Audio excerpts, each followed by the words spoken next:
Hello, I'm the Nostalgia Critic guy, remember it? So you don't have to. This is a story about a boy and his Willy. Let me try it again. This is a story about a boy and his relationship with his little whale. No. This is a story about a boy who likes to hold on to his big fish. Okay, this isn't what you think. It has Michael Jackson in it. Okay, just roll it.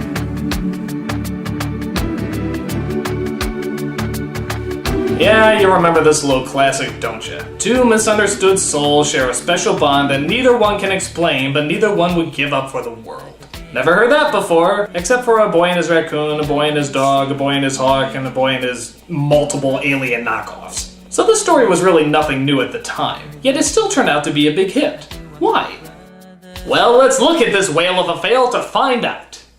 So it starts off with the action of whales jumping. Actually, I should say it tediously stretches out the action of whales jumping for 2.5 minutes. But then we come across our enemy. Man. They capture one of the whales in their nets and take him away as our opening credit is shown. Wow, what first-year Photoshop student put that title together? So we come across our boy-girl thing as we see him and his friends make a living by conning people out of money and stealing their daily food. Don't judge me! So the boy is named Jesse, and he lives in that special time in movies where runaways are cool, can survive on their own, and somehow have relatively clean hair despite the fact that they have nowhere to stay. Go! So while running away from the cops, they hide in the back room of an aquarium, where they spray paint the walls because that's what tough, blonde, curly-haired white boys do.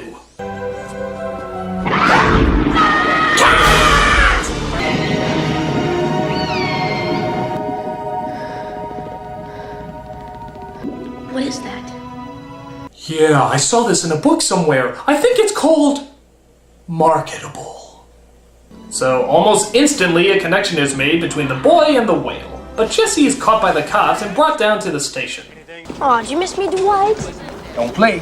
Don't come in here being a bonehead. We were lucky this time. I kept you a little behind out of court. Oh hey, a supported black person looking out for a lost white person. God, I haven't seen that in a movie since every movie ever made, I think. You hear from my mom? You still want me to hear from your mom? I just want to know if she's okay. Nobody's heard from your mom in 6 years, Jesse. Your father, on the other hand, wrote you another letter from prison. He says... I'll tell you when you're older. So the kid is given a foster home with a perfectly nice couple, which of course, he hates. In fact, that's how I know Dwight. I did a story on Cooperton. Dwight's a jerk. So what exactly are you into, Jesse? I'm not into talking while I'm eating. Well, you want to know what I'm into? Child abuse. Lots of it. You want to see a sample of that, you little shit? Here's your room, Jesse. You've got the best view in the house. It's great to have you here, Jesse. Night. So as you can tell, this little boy is about as cliched as a movie runaway can get. The only thing missing is him playing a harmonica right on cue! So it turns out, as part of his probation, he has to go clean the graffiti that he left on the whale's tank. Here, he befriends a guy named Mr. Johnson, who can't seem to train Willy no matter how hard him and his staff try. Willy gets into moods. You gotta give him his space, you know what I mean? Don't bother him, he won't bother you, you understand? Sure. I hope you make no connection to that animal whatsoever. I don't want to see any of that kindred spirit stuff. He also sees one of the other trainers, played by Lori Petty. You're that graffiti kid, aren't you? I guess. You really messed up our observation area. Yeah, well, you messed up Tank Girl. We also see the park's owner, who's played by the villain from the next Karate Kid. And wouldn't you know it, he's playing the villain here too. I think it's because his eyebrows are permanently cemented to douche mode. It will cost at least $100,000 to expand that psychotic malcontent's playpen. Huh? Oh God, I hate that whale. Yet I love Gilmore Girls. Weird, huh? So, as you would guess, the boy playing his harmonica and Willy start to make a connection. They're both unsatisfied animals who have everything they need and yet constantly want to escape. What's not to connect with? He even sneaks into the park to play his harmonica at night because... Didn't you do that when you were a kid?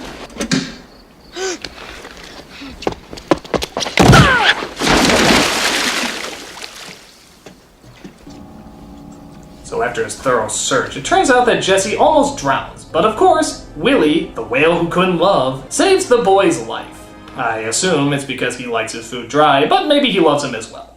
You saved my life. But still, why did he save the boy's life? Ever look into Willy's eyes? Those eyes discovered the stars long before man was even a whisper on Mother Earth. Look into a man's soul if they want. You won't look at Ray or me. Maybe he sees you. Or maybe that's bullshit, I don't know. We could use him for the rest of the summer if that's all right with you. Make a job of it. Pay him a little something too. It's the least I could offer after he broke into my theme park, vandalized my walls, and disturbed my whale. So Jesse is now working there as a professional boy, as he notices Willy's disturbance is deeper than he thought.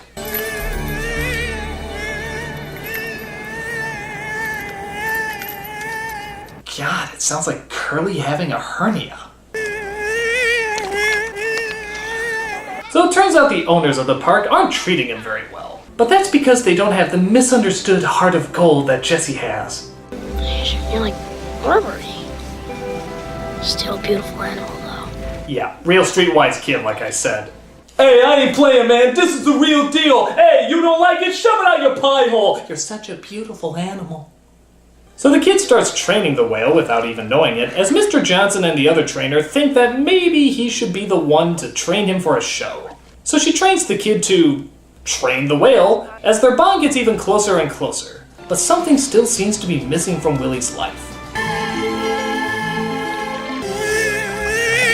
God, it sounds like Snarf from Thundercats getting neutered. But it turns out something is missing from Jesse's life too, as he discusses it with his foster father. That's a picture of me and my mother. She died about 2 years ago. Yeah, well, my mom's coming to get me one of these days. You don't believe me, do you? I don't care what those people said. Those people don't know anything. So their little argument gets his foster parents in another little argument, which finally reminds Jesse to open up his welcome home gift. You're right. I know I'm right. I don't like it. We don't owe anybody anything. So after seeing the trouble he's caused, he realizes that maybe he can be kind. Maybe he can understand. Maybe he can be a little douche and throw a baseball through a window. Ugh, should have gotten a puppy. Are you okay? Yeah. I heard you guys fighting. It scared me. Yeah, I can totally relate. A spider! So the bad guy drops by to see the trainer's progress. Thank him. Thank him. Good boy. Jesus, I swear this guy is a robot. Disengage impress mode, engage smug indifference. So you can do all that again. What you and Ray want cost a lot of money, I have to be sure. Dogs pee on brick walls? Let me check my douchebag files for that. The Willy Show. It'll make money. And that, my friend, is what we are all about. Yes, in case you didn't get the subtlety that he was the villain before, he just flat out says all we care about is the money. Why don't you just film the ending of Titanic with a sad face and a broken heart while you're at it? So everything is set for the Willy Show, but Willy gets spooked because people downstairs are, gasp, tapping on the glass. So let me get this straight. These killer whales that eat seals, dolphins, and even other whales can't take simple tapping on glass? I guess all seals need to scare them away are miniature windshields and a spoon. That'll keep them away for good. Please, Willy, please. Don't do it.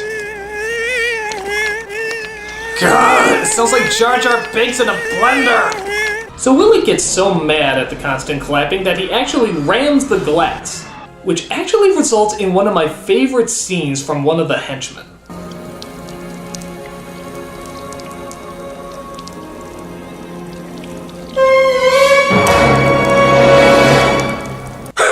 No one can eat popcorn so devilishly. Seriously, you can put that in like any heartwarming scene and it would just suck the love right out of it. I will never doubt again. There will never be a need.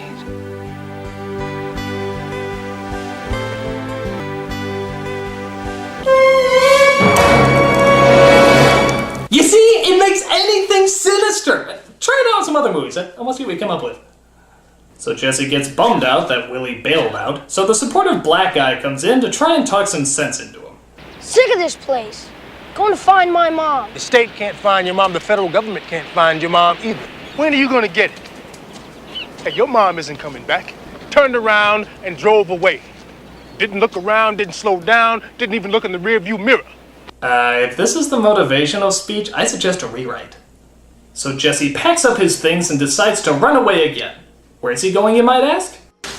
Going to California. California. Shut up! Ugh, it sounds like William Hung sucking on helium! Shut up! So what is it Willy's been crying about all this time? It's your family. Wow, none of those marine biologists just noticed a bunch of killer whales happened to be waiting outside the park? Real observant. But it turns out Robodouche and his henchmen tried to destroy the tank so they can collect the insurance money that Willy is worth. You're worth more dead than alive. So what are our heroes going to do? Let's free Willy. I never liked this job anyway. Yeah, it's not like calling the police or animal control will play any part here. Nope, it's up to a Native American, a small boy, and Tank Girl. That makes logical sense. How are we gonna pull him? Oh, no, wait, I'll tell you what makes even more sense. Stealing your foster parents' truck when you find out later that they willingly would have helped you in the first place. Use your brains, you little— Oh, who cares? It's a whale of a chase as we see our villain, dressed as Hugh Hefner here, chases our heroes to the water.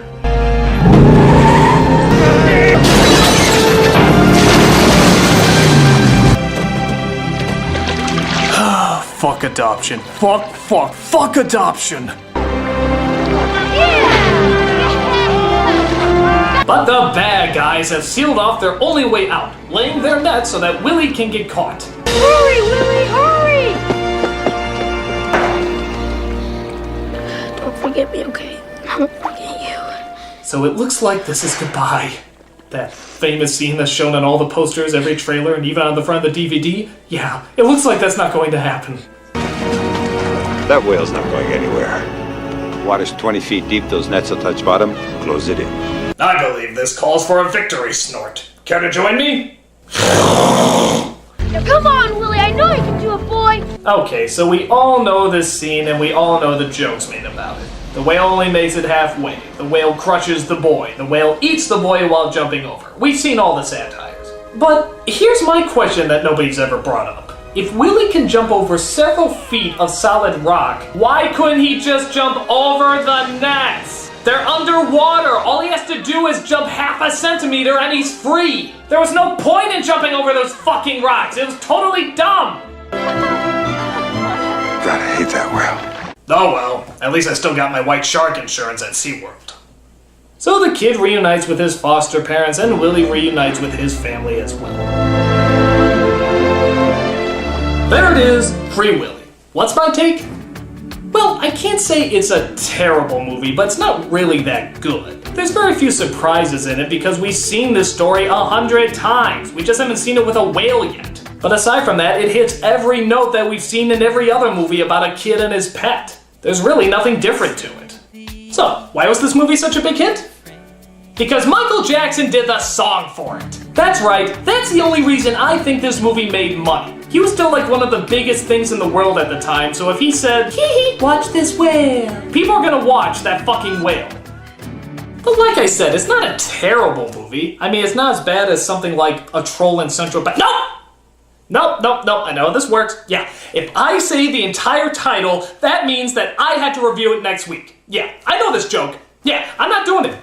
There is no way that you're gonna get me to say A Troll in Central Park. Fuck!